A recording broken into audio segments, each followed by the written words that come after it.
Have you ever had that moment where your finger is hovering over the block button, or you're rehearsing the speech in your head, the one that ends with, "I'm done with this"? Let me ask you something. What if the very second you give up on her is the exact second she was about to drop her guard? What if everything you wanted from her, honesty, presence, real love, was one moment away, and you never stuck around to see it? I'm not here to feed you cliches. I'm not going to tell you if it's meant to be, it'll come back, or any of that nonsense. I'm talking about you, your patience, your dignity, your standards, your story. Before you slam that door, sit with me for a minute. I want to tell you a story, and it starts with a guy named Lucas. A guy who thought he was being strong by walking away, but what he was really doing was running. But more on Lucas in a minute. Let's start with you. First, you're not weak for wanting to stay. You know that voice in your head that says you're a fool for still caring? Ignore it. That voice is pride dressed in insecurity. Wanting to hold on doesn't make you weak. What makes you weak is ignoring how you truly feel and hiding behind some made-up rulebook written by people who can't face their own hearts. There's a difference between being single and loving deeply. Stoicism isn't about being a robot. It's about clarity. It's about sitting with pain long enough to understand if it's real or just a reflex. Lucas, remember him? He was in love with a woman named Renee.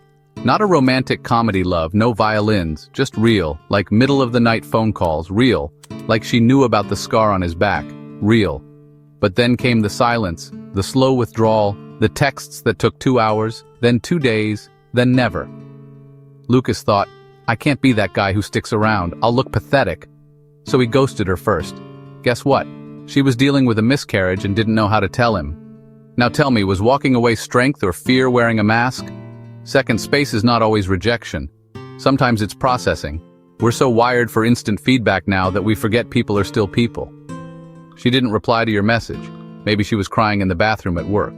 Maybe she's scared because she likes you too much, or maybe she's just not that into you. But don't assume, investigate.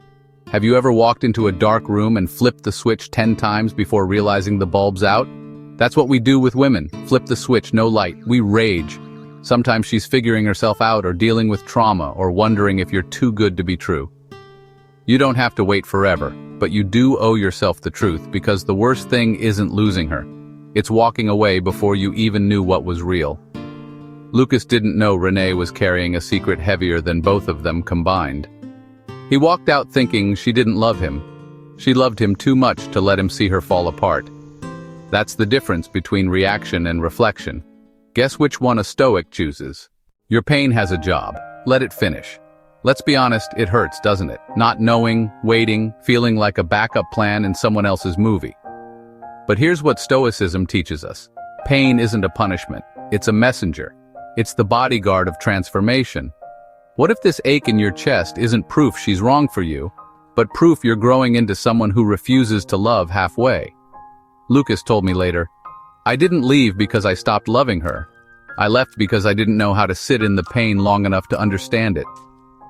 Look, if you feel like you're drowning, don't swim faster. Float.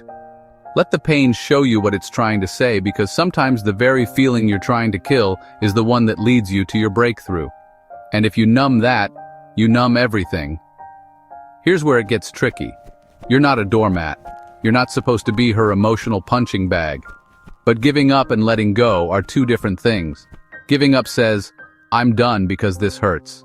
Letting go says, I'm done because I've given all I honestly can, and now I respect myself enough to walk away with love, not bitterness. One comes from fear, the other from wisdom. You're allowed to say, I still love you, but I can't stay where I'm not seen. You're allowed to say, I'll always care, but I need peace more than closure. Lucas didn't give himself that grace. He left angry, blocked her, and told himself she was heartless. But in the end, all that anger was just heartbreak in a trench coat. Don't do that to yourself. You can walk away like a man, but make sure it's the right walk, not a sprint away from discomfort. Before you give up on her, ask yourself this one question. Here's the secret. Before you give up, ask yourself, am I leaving because I've learned what I needed, or because I'm scared of what I might still feel if I stay? Be honest. You don't need advice. You already know. You feel it in your gut, in your chest, in the quiet moments when no one's watching. Maybe she's not the one, maybe she is. But you'll never know if you quit before you listen to the full message your heart's trying to send you. Lucas and Renee never got closure. He only got questions. And trust me, Unanswered questions echo louder than goodbyes. So what are you going to do? Don't just react, reflect. If this hit you somewhere deep, I want you to sit with that. Not scroll, not text her, not slam the door or chase after it. Just sit, be still, and ask yourself what this moment is really made of. And if you need a voice in the dark, someone to say the thing out loud you've been afraid to feel, that's what this channel is here for. Subscribe, not because I told you to, but because I want you to have tools, not just opinions, insight, not just echo chambers. Share this with the one guy you know is about to make the mistake of walking away too soon. Sometimes the moment you stop running is the moment you finally get answers.